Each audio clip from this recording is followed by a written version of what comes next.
Izin Ibu merespon materi mengenai aplikasi biomekanika dalam praktik kebidanan.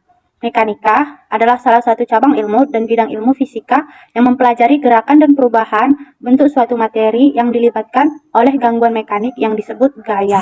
Biomekanika adalah ilmu yang mempelajari penelitian tentang kekuatan fisika manusia yang mencakup kekuatan atau daya fisik manusia ketika bekerja dan mempelajari bagaimana cara kerja dan peralatan harus dirancang semua sesuai dengan kemampuan fisik manusia ketika melakukan aktivitas kerja tersebut. Adapun hukum dasar biomekanika, yang pertama ada hukum Newton pertama mengenai gerakan. Ide yang dinyatakan oleh hukum Newton pertama adalah sesuatu benda akan tetap dalam posisi istirahat atau berada dalam keadaan gerak yang sama, kecuali jika diberikan gaya yang dapat menghilangkan keseimbangan. Arah gerakan benda akan sama dengan arah gaya yang diberikan, sehingga gaya dideskripsikan sebagai suatu vektor yang memiliki besar dan arah.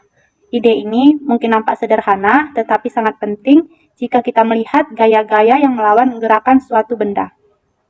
Kemudian yang kedua, hukum Newton kedua mengenai gerakan. Hukum ini menyatakan bahwa percepatan suatu benda atau seberapa cepat kecepatannya bertambah adalah sebanding dengan gaya yang diberikan kepadanya. Hal ini dapat dirangkum dengan persamaan, yaitu gaya adalah massa kali percepatan, atau gaya sama dengan massa kali percepatan. Bayangkan di mana Anda harus mendorong troli atau tempat tidur pada awal gerakan akan terjadi percepatan. Normalnya, benda digerakkan dengan kecepatan yang konstan, sehingga tidak lagi bertambah cepat dan gaya yang diberikan lebih sedikit.